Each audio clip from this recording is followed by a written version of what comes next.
Hey, Geekscapists, welcome to a brand new Geekscape podcast. I'm your host, Jonathan London. And if this is your first Geekscape, maybe you were just kind of perusing podcasts and you're like, I'm looking for something geeky that talks about comics, movies, video games. What's this Geekscape thing? And you downloaded us.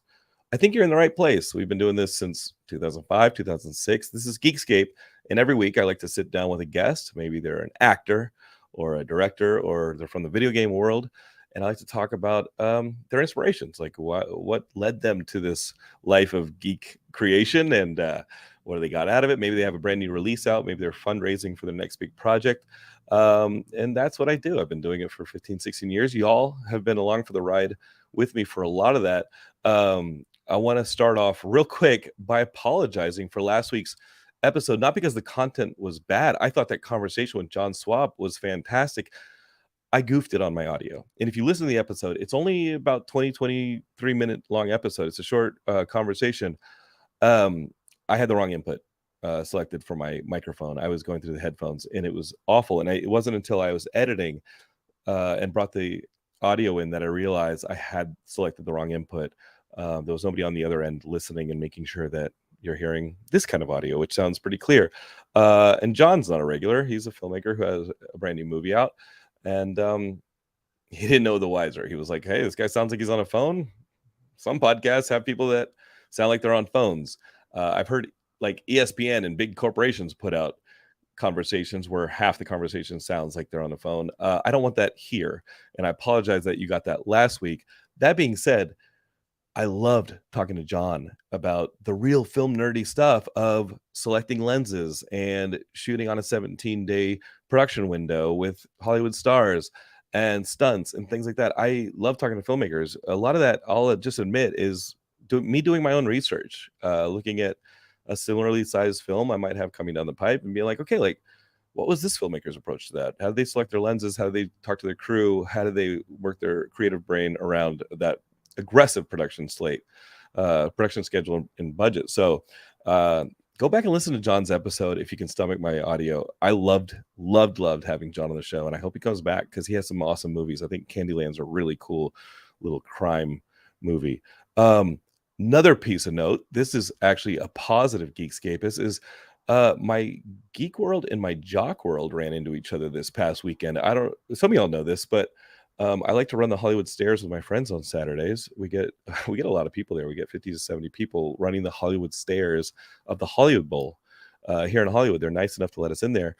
And I do it every Saturday. This Saturday, I almost had heat stroke because I freaking dressed up like a Easter rabbit and we put eggs everywhere and we just kind of made the workout Easter themed. It was fun.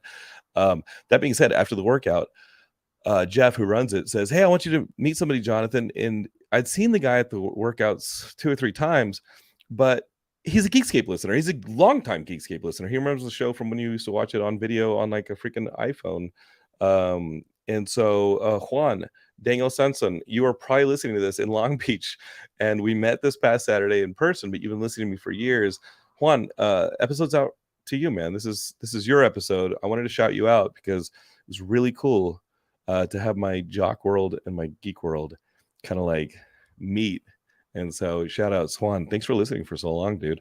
And thanks for the kind words about the most recent episodes. I think we've really been cooking on some of these conversations. I love these guests. And this week's episode isn't any different. I know I've been off for 2 weeks. We're going to play some catch up here. I went to see the Dungeons & Dragons movie. It's so much fun. We'll talk about it if we can. And we'll talk about the new Super Mario Brothers movie and some of the stuff we've been missing. But I have the best guest for that. My friend Angelica is here. And Angelica, Trae, and I have never met in person, but we actually met when I started following her on TikTok. And I was like, here's this really funny, geeky girl who is like making really funny Nintendo-themed content. And I'm just going to ask her if she wants to come on Geekscape. And she is here. And we're going to be talking all about the brand new Super Mario Brothers movie. She's going to tell you the ins and outs of Nintendo Land at Universal because I have not gotten a chance to do it. And I got to hear about it because I'm itching to go. And we're going to get you that and lots more. So hang tight. Let's play the theme song. Let's get to it.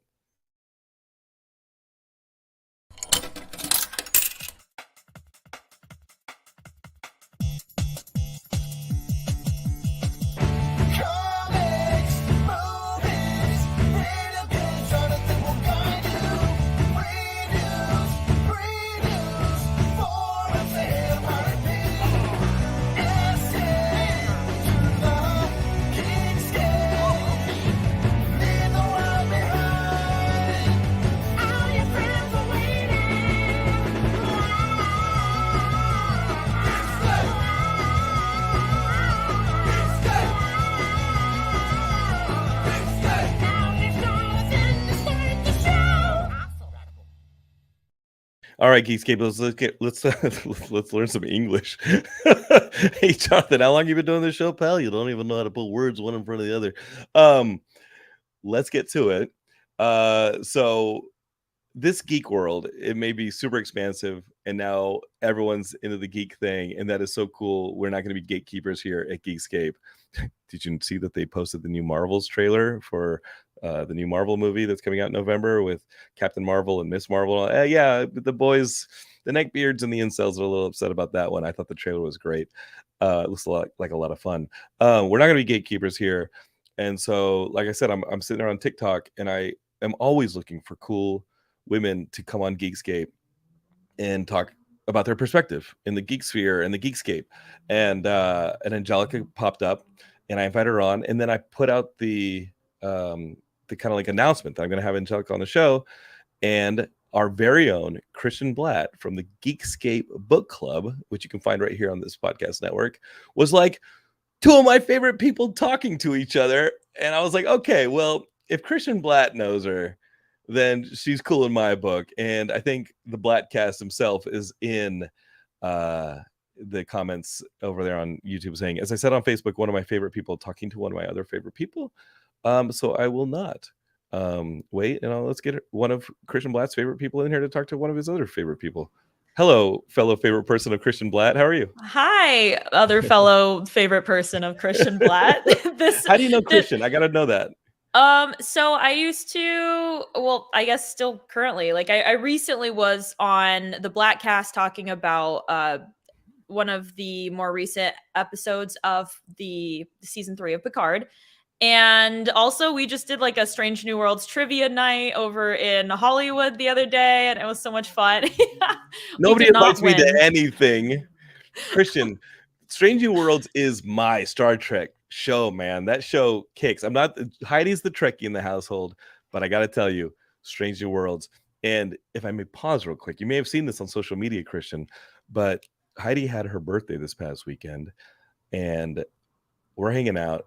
It's a lunch party, and Heidi is like, we're like only like 10 minutes into this party, and she's like, nobody's gonna come. And then her friends slowly start coming, and then who walks into the place and goes and sits down at the bar to have himself a drink but our good our good friend LeVar Burton, who I hosted at LA Comic-Con in December. And so I was like, oh my God, of all the people, because Heidi I met because she used to do this web series Stalking LeVar. And now LeVar Burton walks into the bar where Heidi's having her birthday. Yeah. And I just talked to LeVar in December. So I was like, I'm just going to go over and talk to him and be like, hey, man, remember me? We were on the main stage of Comic-Con together, and we had a great conversation. And I did. And he said, hey, yeah, we had a nice little chat. And he's like, what are you doing here? And I said, well, Heidi, who is having her birthday over there. So he came over and hung out with the whole birthday party. That's so cool. Mr. LeVar Burton. Imagine LeVar Burton walking into your birthday party. Yeah. So now that he's done with Picard, he's going to do the series Stalking Heidi Cox, London. It's London now. So Stalking Heidi Cox, London. He's going to start. I can't say that. He's not going to do that. But how long have you been a Star Trek fan, Angelica? How'd you get into it? I have a weird, it's not a weird story. It's actually kind of not boring, but maybe a little disappointing. So how I got into Star Trek is I was at my sister's place. I'm the youngest of like 6 kids. And I was over there for around holiday time, just, staying up late as I usually do past, the time of the rest of my family. And I was just perusing the like TV essentially. And I stumbled across an episode of Star Trek, and I went, this is actually really clever and such a fun show. And it's a thoughtful show. And it was an episode of The Next Generation. And I went and I started watching it on my own from there. So I have a little bit of a different origin story where it's like I stumbled upon Star Trek, but this incredibly popular transmedia presence in our lives. But no, I understand it. If you're a young kid, you may not have somebody to, like, the person at the video store or the person at the comic store who's like, hey, if you like that, have you tried this? And like who kind of gives you that gateway drug into your favorite fandom. And usually when You, I talk to people about it, they mention, "Oh, I watched it with my parent growing sure. up," or something like that. Like it's within their circle. And so it was such a weird thing for me to just sort of find it and go, I really like this. That's great. I know there's some like Earth 2 fans out there who are like, I used to watch this show Earth 2. It only lasted one season. It had Tim Curry on it. It got canceled, and that show crashed and burned so fast. I think you were like, what the hell is Earth 2? It was late mid-90s. Like, Oh, okay.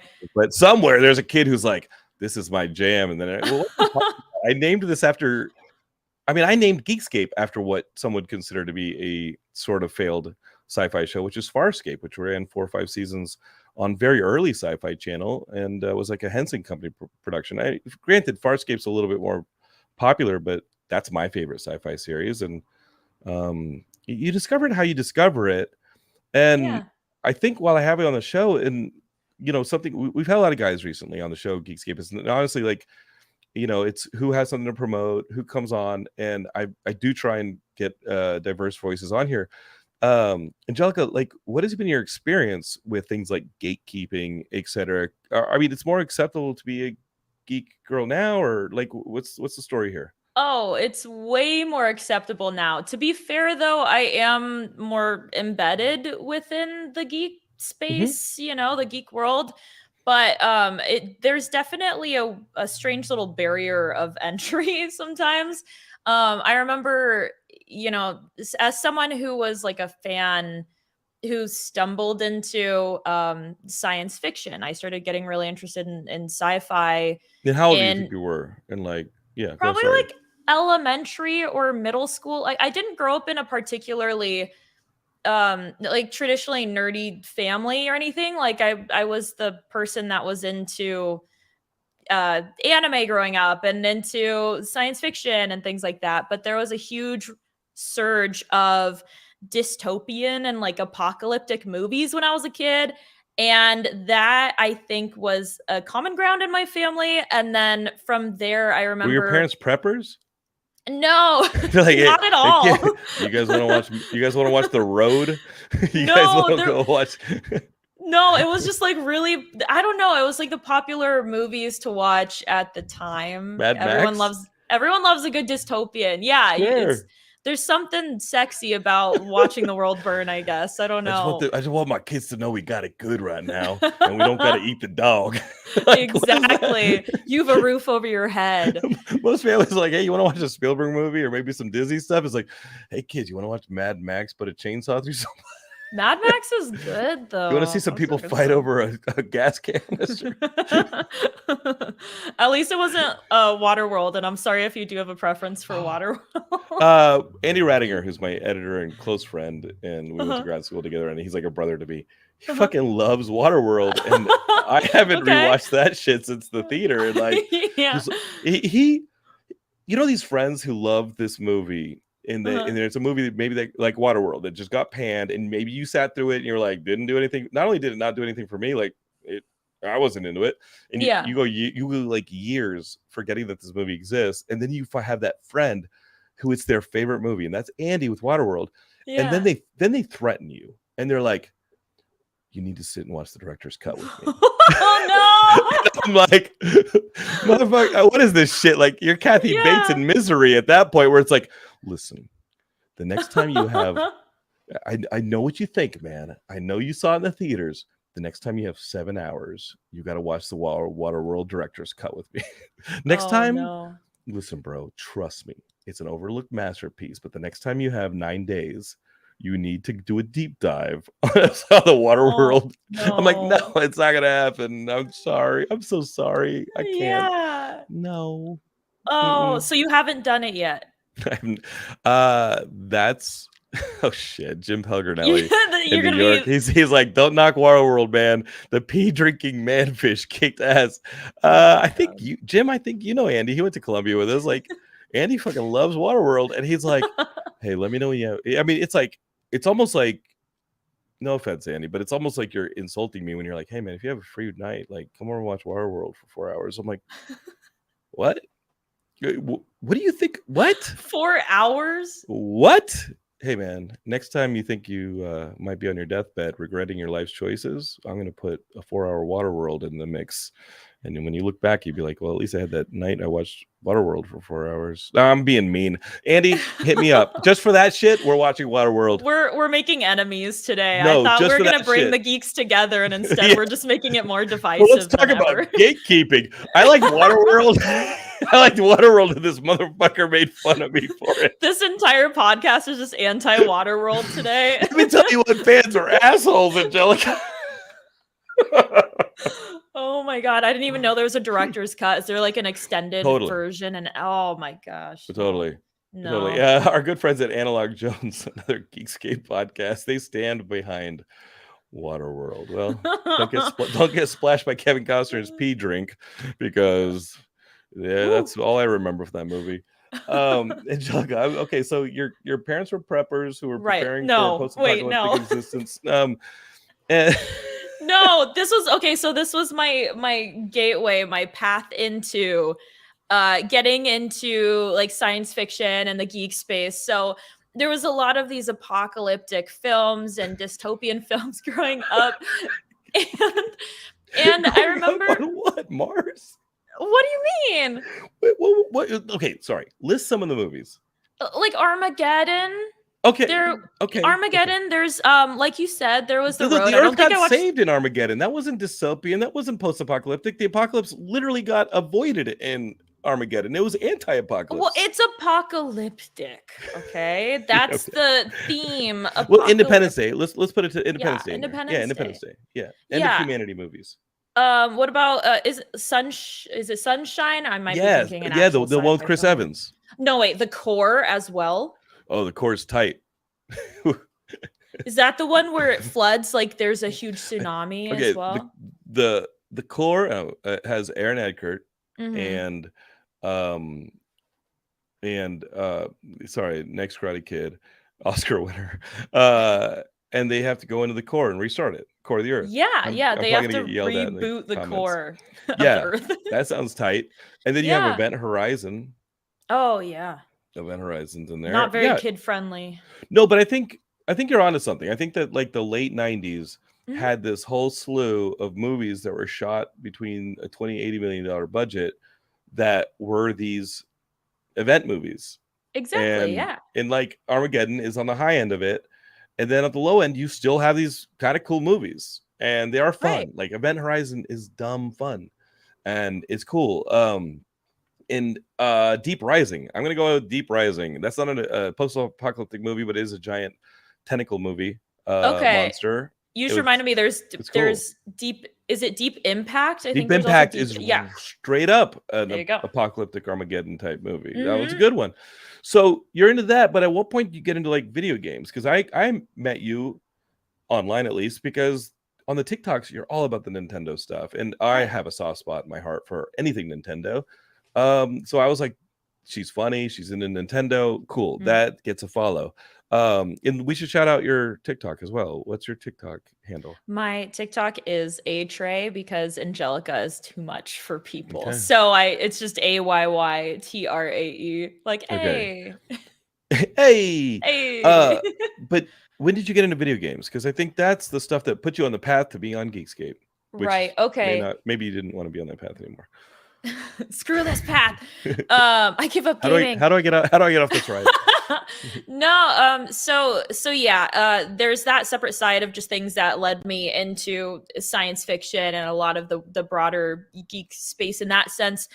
Gaming, that's a whole separate endeavor. That was, I guess it was one of those things where I got into it pretty early, that I don't really have any particular moment that I can pinpoint in my life where I went, I'm going to become a gamer. It wasn't really cognizant. I think I grew up around like some of my siblings, like their friends would have a PlayStation or something. And I would watch them game a lot. And I loved watching gameplay. I would sit there and I'd watch like Crash Bandicoot. I was watching Silent Hill, even though it was way too scary for me and it gave me nightmares.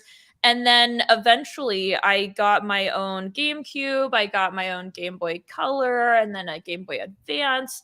and fell into that world of gaming on my own, and playing things like Animal Crossing and like Yeah. more Pokemon, and um maybe some more like younger games like that. Hamtaro, I remember playing a Hamtaro game. As the little uh hamster guy. yeah, Love that yeah. fool. And so So good. what was like the big one? Because I for me, obviously, like, super gonna age myself, and we can obviously talk about the new Super Mario Brothers movie that we both love. Yeah. But in 84, 85, 86, when that first NES came out, that was groundbreaking for me. And I think I'm in late stage Generation X, so we were latchkey kids, and we'd come home and we'd either go over and play Nintendo at my place or a friend's place until our parents came home, and we would just go through so many NES games and would trade NES games, and that whole culture of NES was huge. But I remember Mario and Link being ultimately the Ninja Turtles being the big things that like those felt like they were mine, right? Well, my older brother was into Yeah. Transformers, and my younger brother was maybe into GI Joe or something. Like, I remember Mario, Link, Sonic, Oh, Ninja Sonic. Turtles, like those were mine, right? Yeah. And like, so what were those characters? What were those stories and maybe those game titles that were like, this one speaks to me. This one's mine. I really think It- Pokemon was the one that pulled me in Mhm. entirely. Pokemon was one of those games where I was able to interact with these, I guess, kind of like mystical world creatures, and be able to still have that combat system, which we don't want to think about the logic of that, like the Of real course, world application, right? sure, But it was so cool, and you could collect cards around it. And I think Pokemon is what really pulled me in. If we're talking in terms of Legend of Zelda, I obviously like Ocarina is just a fantastic game. It's a classic and it stood the test of time. But for like first games where I realized, oh my God, my console, like my Game Boy is dying right now and I have to Mm. charge it, and I'm going to get one of those little lights that attach to Right. it so I could play under the covers. I think Pokemon was definitely that. It got so bad in the summer of '99. And Yeah. at this point, I'm older than you, Angelica. You So this at this spiraled. well, I'm in fucking college, and Oh, okay. it's summer between my sophomore and junior year in college. I have an internship in New York City at MTV. I could not have had a cooler internship for the summer. I was like, I should spin this internship into getting dates. Instead, I spent my nights in the apartment I was renting for the summer playing Pokemon. I would be playing Pokemon on the subway, red and blue, whatever I mean, to the point where at night I would still hear the music, and I Mhm. would get up and be like, I forgot to turn on my Game Boy. And I would go check, and it would be off. It would absolutely be off, but I'd still hear the music in my head because I was playing it. It was driving me insane, but I liked it. Yeah. And then when Yellow came out, I finished Yellow, and I traded Mewtwo's all to the Yellow, and now I had 2 Mewtwo's, and I can rock some people. And I mean, Yeah. I had to end it. It had to R- stop. I did You had not to play like Silver quit Gold. the It addiction. had to stop right there. Well, I actually got a girlfriend. So it Oh, stopped. okay. She was cool. She was fine. She was all about this She stuff. didn't But battle with you? no, she didn't paddle with me. But she didn't play. Like, I don't think anybody's been really a gamer. Um but ultimately, like, I love Pokemon. I love all that stuff. Yeah. Have you played Homebound and Mother? They're on the virtual console. And it's Earthbound. I'm sorry. Earthbound and Mother was on the NES. Earthbound was on the SNES, and they're role playing games. But when you play them, and I played them well after Pokemon, I just finished Earthbound Mhm. within this past year. It's a classic RPG. It hit the virtual console. I said, let me figure out like what the big talk is about on Mhm. Earthbound.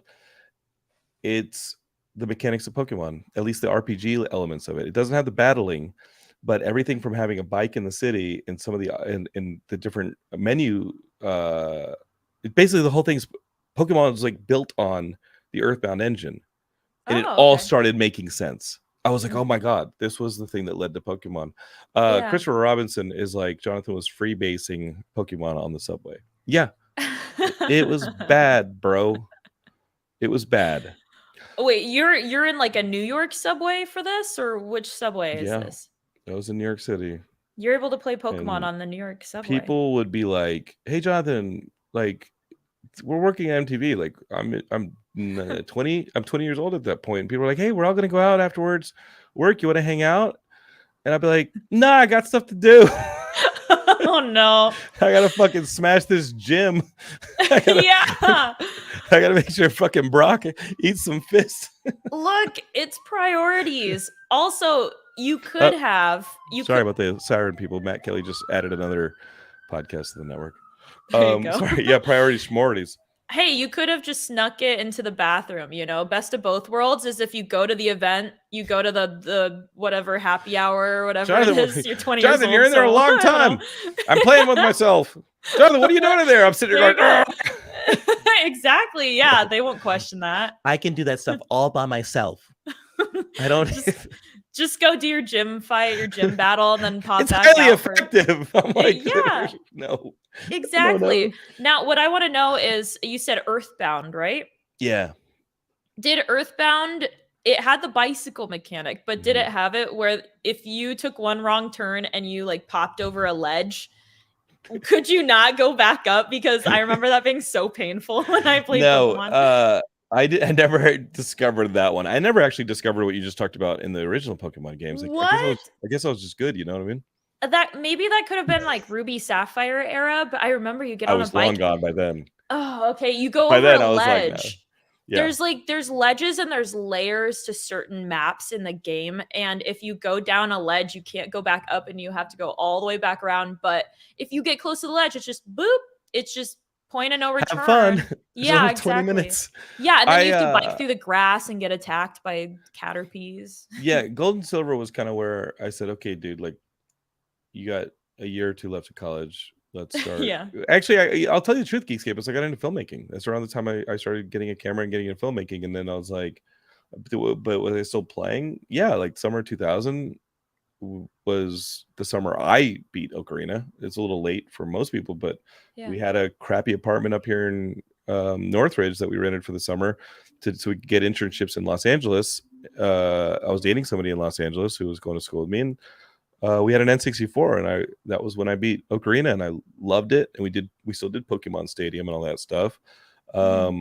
And then when I moved to LA and I started getting my own income, like, it was GameCube time. Time to get that PS2. Time to start getting systems, baby.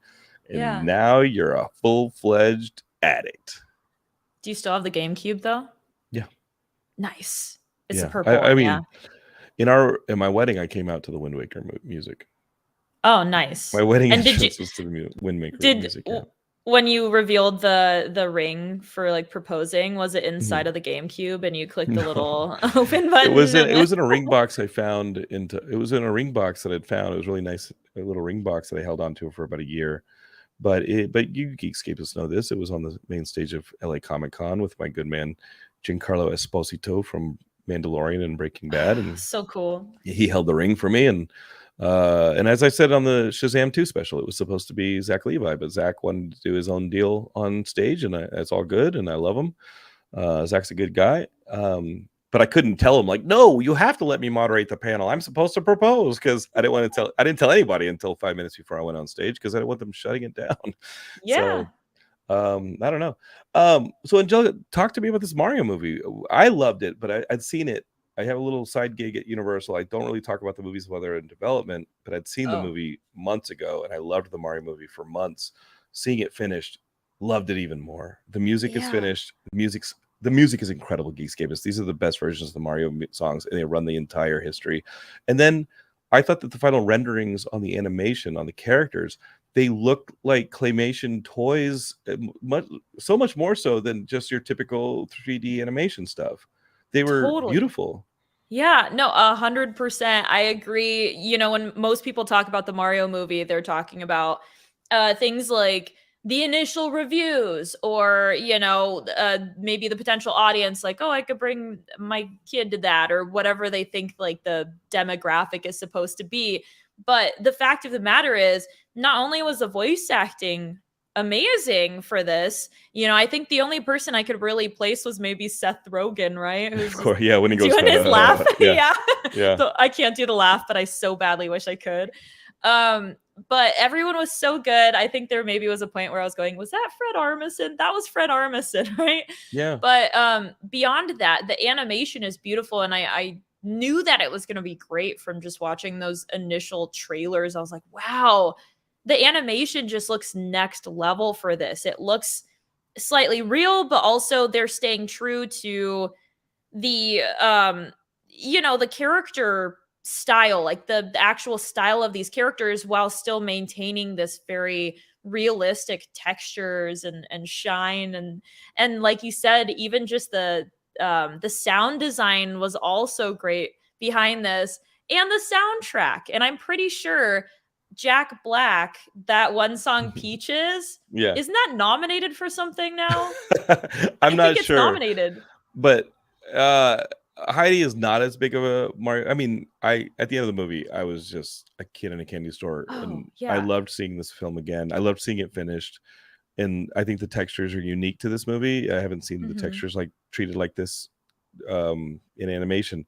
Yeah. And at the end, I said it was great, right? And Heidi's like, not my thing, but I like seeing you happy. And I was just Aw. like, what I love about it, Angelica, really was, and I thought about this when I was seeing the movie in animatics, when I was just seeing sketches of some of these sequences.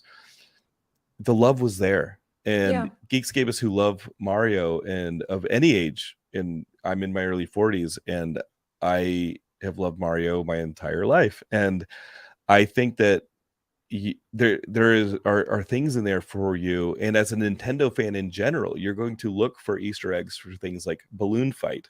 You're going to see Duck Hunt references in Brooklyn, where some of the movie takes place, because obviously it's the history of Mario Brothers, and it celebrates the whole history of Mario Brothers. I don't want to do any spoilers, but there are items in this that are become pretty big plot points and they were only in one game.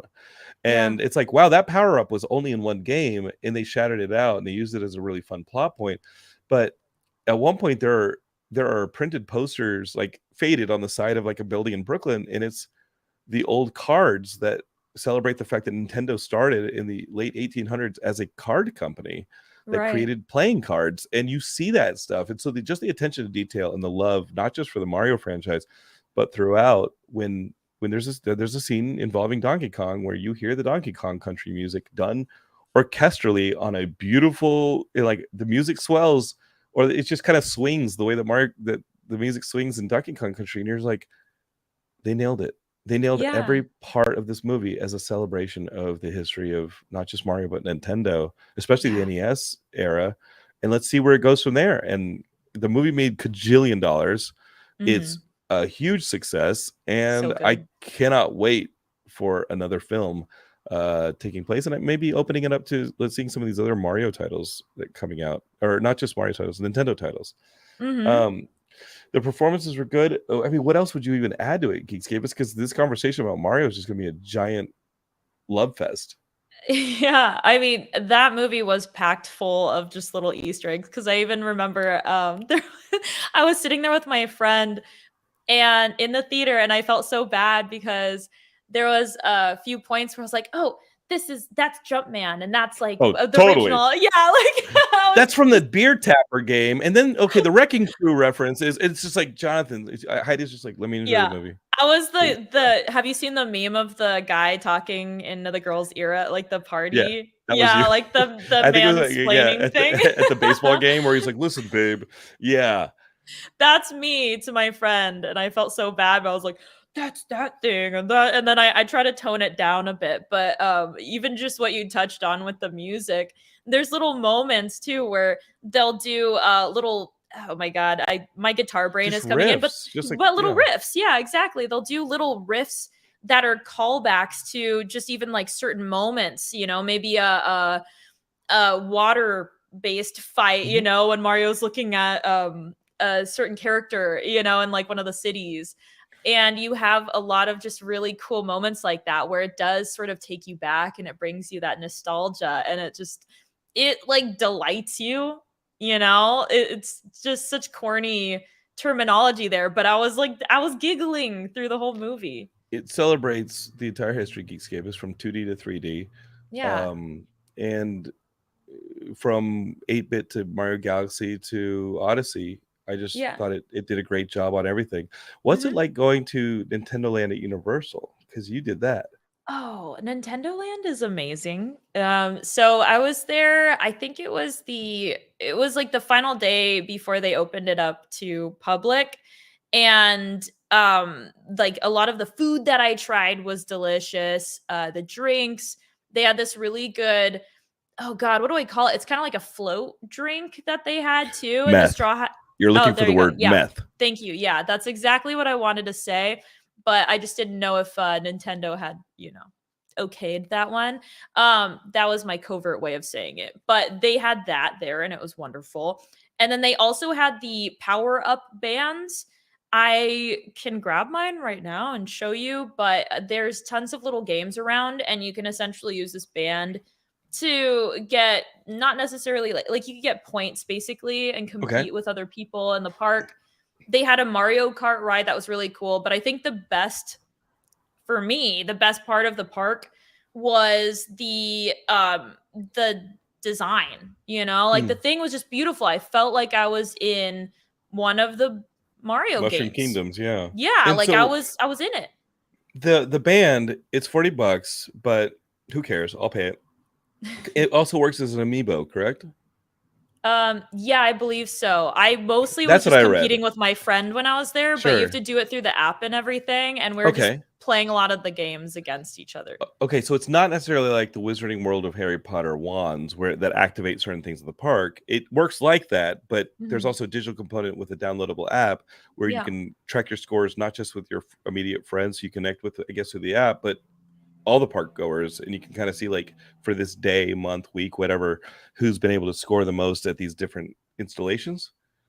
I don't know if I've checked in on other Sure, people's, but sure. usually it was me against my friend when we were there that one day. But it was also cool to see other people's scores and go, "Hey, who's that? Like, Yeah. who beat mine just now?" I would have my phone Yeah. and I'd be like hunting them in real life. I'd be like, Yeah, that looks like Blue Shell 32. and then Come just here. You're kick him not in the beating my kneecaps. score, kid. It's like that's an 8-year-old, dude. Stop it. My All friend right. got competitive too. Like there was this one Really? wheel turning one, and she was Yeah. like raising her entire body. It was getting She's really sweaty. jumping. Yeah, She's like, it was sweaty for sure. it's CrossFit. You got a Toad wristband? Yes, I did. Of course. That's what Of I'm gonna get. course. I cannot wait. And do the wristbands do different things, or they kind of work once you get one wristband, you can kind of use it over and over? You just need one wristband, but it's cool looking. So get your favorite character out of them. I really wanted the Toad one because Toad is just adorable, and also Toad's just got big gremlin energy, and I like to encompass that when I'm making stuff online, as you've probably seen from Yeah, and TikTok. Geekscape is again like check out Angelica's TikTok. Keegan Michael Key did an amazing job as Toad. Yeah, Sorry, I'm dropping out Geekscape. I'm still coughing. My allergies are still on a little edge of affecting my it's throat. okay. You're choked up about all I'm this totally choked up Nintendo about world not and making it to Nintendo. Our friend Phil Lamar was in Nintendo, the Mario movie, and I didn't realize that until I saw the credits. But Phil Lamar and a couple other former Geekscape guests were in the movie.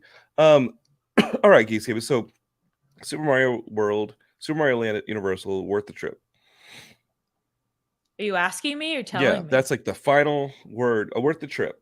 Absolutely. Okay. It's like the most beautiful area I've probably seen so far. Maybe I'm biased and I was there, but it's like you feel like you're in the game, you're playing games, and you can go and play Mario Kart, and that's also a lot of fun. You've got these cool visors. I feel like I'm just selling this place right now, but it's just so Where's cool. my Like, cut, Miyamoto?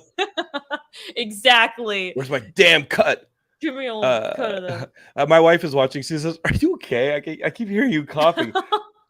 Sweetie, hopefully the Geekscapers aren't entirely hearing me cough, but I am trying to mute or strategically. I'm crying. Sweetie, if you want to bring me some water, maybe I would appreciate it.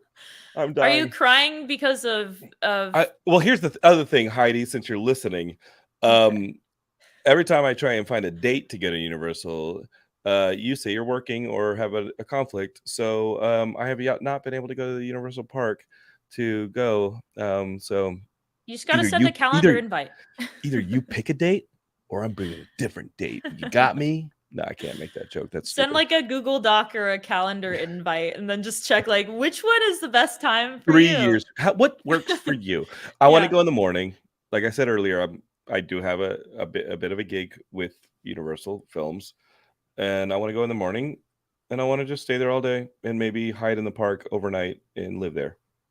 Yeah, More I work. think you can camp out under maybe a some Bowser's of those on areas. YouTube, and he comments, "Peaches, peaches, peaches, peaches, peaches, peaches." To which Jim Pelgrinelli said, "I'm already hearing the Peaches Jack Black song about Princess Peach is up for the Oscars next year. Is it that good?" I like the Peaches song, but I ultimately think that the score that Koji Kondo also was a consultant on, I think that score is fucking beautiful. Hello, gorgeous wife. That's not true about Universal. Thank you for the whoa. She's popping a balloon in my fib. You're getting called out. Yeah, I've call me never out. said that I can't go. All right. She brought me water in my Castle in the Aw. Sky glass. With, Oh, I love that. yeah, it's my I love those favorite. collectible glasses. My favorite Miyazaki film was Castle in the Sky. Oh, that's great. So thank you, sweetie. Geekscape, there's so much more to talk about. When I was in Austin, which I know we had a pre-recorded episode last week, I was in Austin with Heidi and my friend Ian Rainey, who's been on the show, who's a Geekscapist, longtime Geekscapist, took us to see the Dungeons & Dragons movie, Honor Among Thieves. Have you seen this one, Angelica? It's okay if you haven't, but I holy haven't shit. seen it yet. I've been so kind of like you just described. I've been having a hard time just getting people out to the theater in like certain places right now. I lucked out that my friend wanted to see Super Mario Bros with me. To be fair, I did throw that on her last minute, and then I also did show up in kind of casual cosplay. Oh, But that's amazing. I did, and like people were going in because it was just a normal theater over in Burbank, and some people were No, there are laughing. people wearing Mario hats in our theater too. I think it's a thing. Yeah, I should have been in continue, that yeah. one. I should have been Yeah. at that showing. But yeah, it's been tough because there's so many good movies out right now, and I want to go see them, but then I have all that struggle of when you say you want to see a movie and then someone goes, okay, wait for me. And then their schedule never lines up. So then you're like, okay, do I go watch this movie on my own? Do I invite someone else? That has been the case for me with the D&D movie. I've played D&D before. I've watched all the trailers. The trailers look amazing and they look just very kind of goofy and silly and fun. It's and awesome. I so badly want to see this. Geekscape is this movie. And I lived through all the bad D&D movies. Every single one of them. You lived through them all. and the inside thing too, Geekscape is, I don't know if y'all remember, if you listen to the show for a long time, when I did Ninjas Attack and singled them over at Fox, the executive in charge of it was a friend of mine named Gabriel Morano. And Gabriel was working for an exec over there named Dave Madden. Maybe you recognize his name on Lois and Clark. What's the new show on CW? The most recent, like, Lois and Clark show where they have the two kids.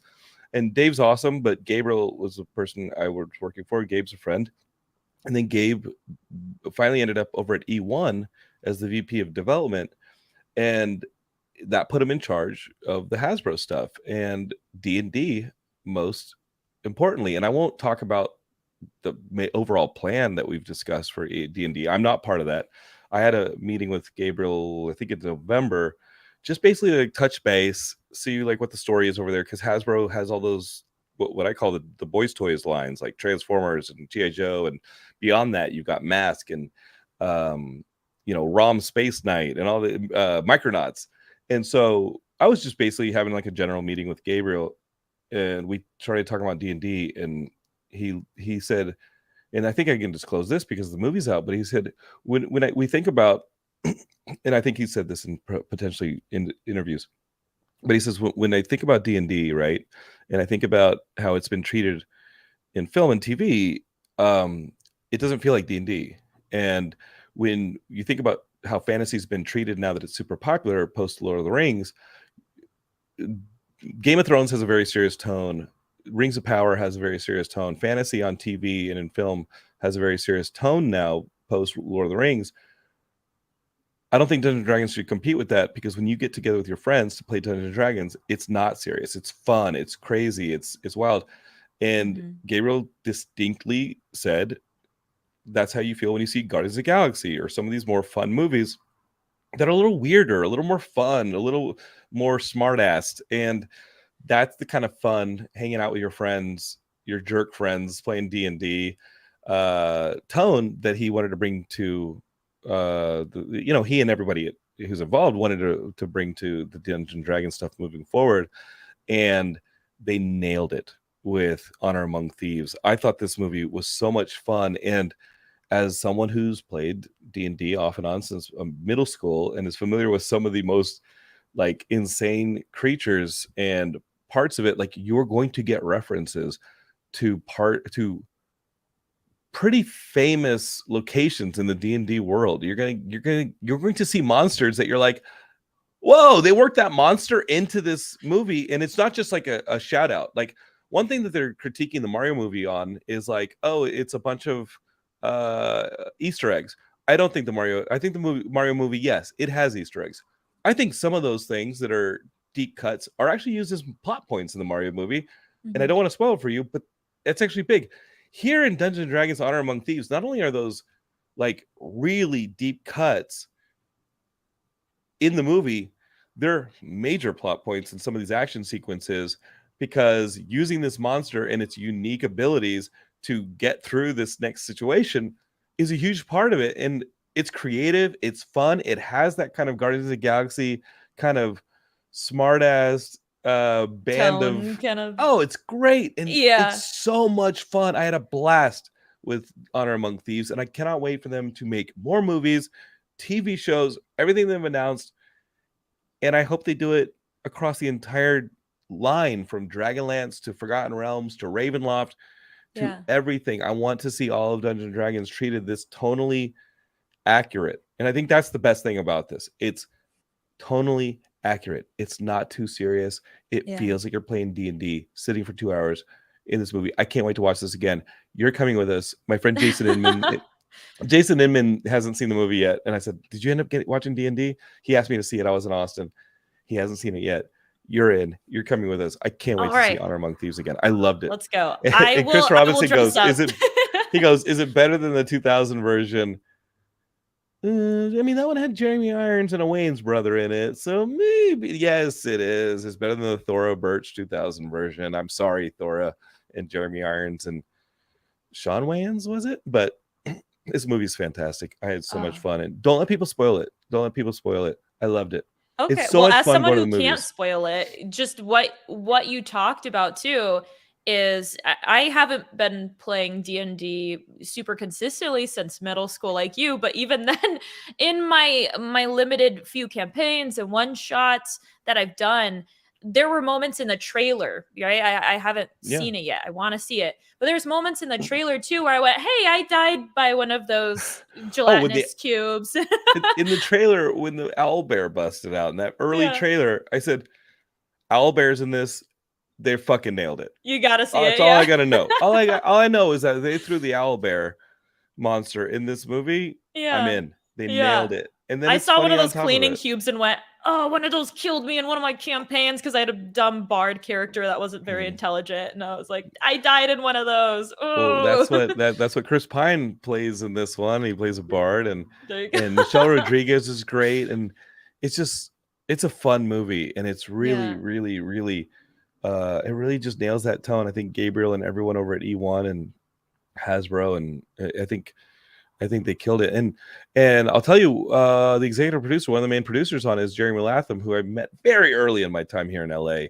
He had just come out of the mailroom and started over at Marvel, but Jeremy came up through Marvel first when they were doing like the animated Ultimates straight to DVD stuff, and then he worked he's actually one of the major producers all the way up through the Avengers movies, and then I think he went off to I can't speak for Jeremy, we lost contact, but when I saw Jeremy's name on the end credits of Dungeons and Dragons, I said, of course, he's a good dude and he gets story, and this movie is great. Christina Sheldon over on Facebook, longtime Geekscape, says, I love that if you play D&D and you know the rules, you can spot the moments in the movie where those limitations actually affected their actions. Like they failed a roll or it wasn't in their character and all that stuff. Yeah. This movie was awesome. And I'm going to watch it again, and you'll be there. Jason Inman will be there. and we're just gonna figure out when to do that. Pick a date. All right. Pick a Let's date. go. Okay. The other two movies I saw Geekscape I'll talk about briefly was John Wick 4. I thought was great. Mhm. I think it's the best John Wick since the first one, as everybody's been saying. It's Yeah. long, Yeah. but It's like 3 hours. it's a long movie, but it's pretty creative. But all of them are creative. Who's the guy? They wrote in a break in there too, right? Did they? I don't know. They wrote in What- breaking faces. There What? wasn't like a go piss break or go get popcorn A break. standby mode. There wasn't like a no. It was pretty Intermission. breakneck the whole time. There We was had like this a dude, Gary Daniels, who was on Geekscape. This fighter dude, Gary Daniels. He's in a fat suit in Mhm. this movie, and he was on Geekscape back in September, and Uh-huh. he was talking about how he's in John Wick 4. You might not even recognize him when you go see this John Wick. He's in a fat disguise. suit. He's in a fat suit. He's great. He's so funny. Matt Kelly says, Honor Among Thieves really reminded me of Your Highness, another movie that's overlooked that I love. Oh. I love Your Highness on how Yeah. it captured the D&D experience. Yeah, I think Your Highness is an overlooked gem. Yeah. You got to It's have not fun good. with it. Yeah, it's a movie made by fans for Mhm. fans, and I think that's the reoccurring motif of today, right? With like the Super Mario Brothers movie and all of that is like we just want to see people passionate about it and that know the experience, and that was able to come through with the We D&D don't want some movie. Hollywood person being like, let me tell you about them Super Mario Brothers. Or I also- The Witcher. Sorry. Hey, this is how the Witchers work. I think the thing that helped the Witcher for a long time was Henry Cavill Mhm. himself being a passionate Yeah. Witcher fan. Yeah. And who know? I mean, no offense to where that's going to go, who knows? But Henry Cavill, I think, was making sure that everything that was showing up on screen for The Witcher was up to his own fandom level. He read of, the like- books. Oh, he's a giant nerd. Yeah, big nerd. We welcome him into the nerd. Come here, Henry I don't- Cavill. Listen, I don't think I could keep him out. Like, you'd have to like somebody else. If you guys want to kick Henry Cavill out, you're gonna have to deal with it. Because Yeah. I've been in a room with some of those people, like Helmsworth, and like his bicep was the size of my leg, and Oh, I'm like, man. no, there's no, I can't tell him not to be in anything. The other movie I saw, speaking of people I've been in a room with, was Ben Affleck's directed this movie about the Air Jordan Air, and this one has Matt Damon in it as executive for Nike trying to sign Michael Jordan to the shoe deal. And y'all are hearing this and you're being like, why the hell would I ever want to watch this movie? It's a great script. It is such a cool story about this executive on a company that really doesn't have any presence in the basketball sector of shoes. And again, it still sounds so boring. The movie's my favorite script of the year. And it was so much fun just watching Matt Damon and Ben and Jason Bateman and everybody in this movie just kind of put it all on the line to try and sign this generational athlete that changed not just the face of the company but the sport. And it nailed that story, and it's a story I know pretty well, but it was awesome. I loved it. And so if you want something to watch with your parents, maybe they're not into the geek thing and you want something to watch with your parents, and maybe you're somebody in your family's into sports, Air's great. It's well written, well directed, as always with Ben, but I loved it, and Heidi loved it, and she's not, she asked me in January when basketball season was going to be over, and I was like, oh child, Yeah. no, it's gonna So be it's gonna good be a for while. non-sports people. I think so, just because the actors are so good. You get the drama really quickly. You get that this guy is if he doesn't sign this athlete, he's done.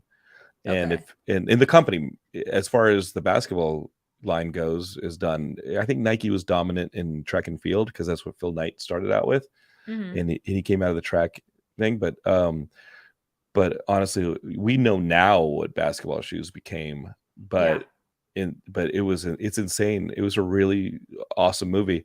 The other Phil Knight movie that I've talked about on the involved movie that I've talked about on the show is that one that I talked about, I think in January, called Clay Dreams, about the claymation creator who could have been a Walt Disney or a Jim Henson, and he created like the Noid and the California Raisins and all those claymation classics, and just didn't have the business sense. But Phil Knight was a major investor in the company, and after several swings and misses at creating original IP to become a Disney or a Jim Henson, Phil Knight finally said, hey, I'm sorry, I'm going to take over the company and give it to my son. and they named it Leica. They renamed it Leica. Mhm. And so the company that created the California Raisins and the Noid and all that from the 80s, 90s is actually the Leica that we still see in movies like Coraline and stuff like Yeah. that. And the person who runs it is Phil Knight's son, who directed the Bumblebee film. So Okay, it's crazy. nice. It all connects. Geekscapists, it all connects. Yeah. Keep chasing Matt your Kelly. dreams and keep at it. Matt Kelly says, I still need to watch that doc. I know you told me I'd love it. Matt, you would absolutely love it as somebody who has the nostalgia for California Raisins and the Noid and all that fun Americana pop culture stuff. And it's just I think it's a beautiful documentary about a guy who had a dream to be an artist and never was able to add the business sense to that. And in doing so, lost his art. And Yeah. someone like Phil Knight, who had business in mind, came in and said, hey, like I've supported the artist long enough. I have to take over this company and I'm going to give it to my son. And I love Leica. Leica makes some incredible movies.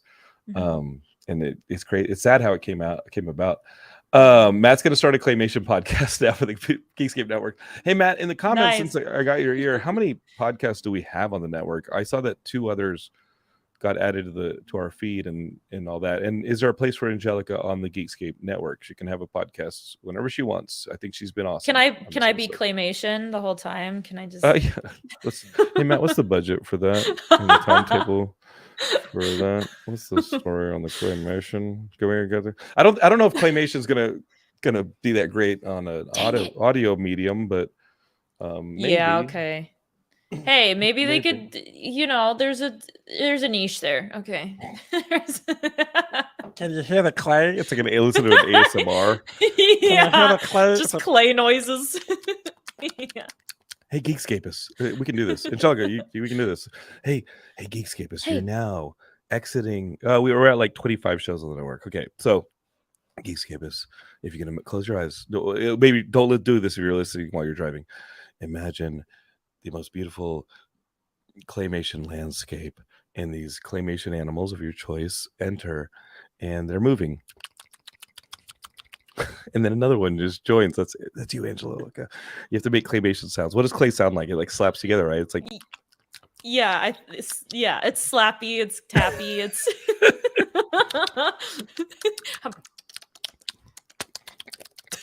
This is great for How beautiful is it? it's like Oh. sounds. That looks so good. Oh, what a great story! I want to be a bird and fly away. That claymation just grew wings and flew away. There's a beautiful sunrise. That's the sun coming up. So, people are like, "Oh, that episode was pretty good with that Angelica until y'all started masturbating on the microphone." Like, I don't know about this. I don't know about this It was tap dancing, okay? You Geekscape. weren't looking closely. Geekscape enough. turned into geek bait, and I don't want it no more. I was just tap dancing, okay? That's what that was. Geekscape is. If I have any listeners who have that accent, you get a podcast too. Hey guys, welcome to my podcast on the Geekscape network. Matt, find them. Matt Kelly, find them. Give them a podcast now. I'm Skeeter, and I got myself a Geekscape podcast. We're rating raccoon fur. Dumb. Oh god. Matt wants me to mention today's episode of 91 Donkey Lane. I heard it's fantastic, and it's also Super Mario based. So we There have you too many. go. We do not have too many podcasts on the network. I love all of our podcasts. You've just enough. Just enough. Geekscapists, if you are going to subscribe to things and you're on the ticket to talk, the TikTok that the kids talk about, you're going to subscribe to Angelica's feed. You can find it at Trae. A-Trae. Yeah. But it's like multiple A-Trae. A's, right? Yeah, we're actually many you can't A's? tell A-Y-Y. It's just Oh. A-Trae. Yeah, like So it's more like, hey, on hey, the pond. Hey. Yeah, exactly like that. Mom, what's the Mhm. hair? You Okay. can't tell, but they're actually going to put it up in post. It's going to be claymation A-Trae going right up on the screen. It's doing it right now. You can hear it. Did you sense that? The artistry? Oh, God. Subscriber. Yeah, since you're now unsubscribing to me for the claymation sounds, go subscribe to A-Trae. That's AYYTRAE over on TikTok. Did I get that right, Angelica? Yes. Yeah, perfect. Good job. That was great. Let's do a claymation review after the Dungeons and Dragons movie and see what you thought. Geekscapists, what are some other places to find you? You're on the Instagram and all that. Where should the Geekscapists be like, I like her, she was funny, I want more? Yeah, you could same thing as TikTok over on Twitter, but also this name right here on the screen, the Angelica Trae one is my Instagram. So if you want to check out some of the cosplays and goofy videos that I make, there's plenty more over there. And yeah, I have some gameplay stuff that I'll do if you want to see me play games over on Twitch. That's also a Trae. And we'll post up compilations on YouTube. So there's lots of different places to find different kinds of content. But if you want to see me toad screaming, that's going to be on TikTok. Sorry, you got to download the TikTok. Mm-hmm. Got it. I like the toad screaming. The toad screaming was the first thing I saw, and I was like, oh, that's my favorite Mario character. I'm in. It's great. Yeah, it lets me unleash my inner just gremlin toad, and like people like it. And I'm like, cool, this is great. I just get to... Are you sure you want this in the microphone right now? After all the claymation, it can get loud. It starts off as a low growl. Yeah, claymation. Well, because and it just goes from there. For me, Toad always like, I mean, because Captain Toad was the one that had the most Toad sounds. Yeah. And so that's the one where it's like, when you like bounce off his head and it's like, like there's a lot of Toad sounds, but that's the one for sure where he's like, Mario. Yes, exactly. Yeah, basically it's oh my god, what's the actor who played Parrot in Aladdin? Oh yeah, that's oh, Matt Kelly's yelling at me right now. They recently departed. Yes. I'm waiting for Matt to put it in the comments. Oh, his name escapes me. It's Guys, basically I'm that. So sorry. Bring it up an octave from there. Yeah. So it's like, yeah. It's up there. I know. I'm sorry for all the people with headphones on right now. But I'm not. You were warned. It's one of those ones that I just can't do quietly, you know? So nor should you. No, you know, no. I say it loud and I say it proud. Matt Kelly, thank you so much. He's like, it's the late, great Gilbert Gottfried. There we go. Gilbert Gottfried. All right, Geekscapists. It is awesome having Angelica on the show. If you want to hear me talk to other guests, just subscribe to Geekscape. If you enjoyed this Geekscape and it was your first, like share it with your friends and be like, hey, you might like this guy who talks to different people about creative stuff and geeky stuff every week. Next week I've got these guys and I hope they stick with it. Documentarian doing a story about a family who discovered that the father of the family had it's going to become a documentary, but the documentary is coming out next year, but you can hear it here first. They found out that their father had one of two of the highest rated copies of Action Comics #1. It's like a $3 or $4 million book. Wow. And that now that he's gone, the family is trying to figure out what to do with a comic book collection that is upwards of $10 million. And the documentarian talking about the story, and one of the family members is going to be on the show with me next week. And it's not just like, oh, what do we do with these comics? But it's actually a pretty deep story about this family kind of torn apart by all sorts of issues. And the comic books are just the beginning. But the movie is called Selling Superman, and they're putting it together now. And then they'll be on the show next week to talk to you about it. So I'm excited about that story because it sounds like heavy family drama plus comic books, and that's kind of what Geekscape is. You can find all our shows on all the platforms. We got lots of Geekscape shows, from wrestling to music to horror films to comedy. Search for Geekscape, you'll find a show that we endorse and we love.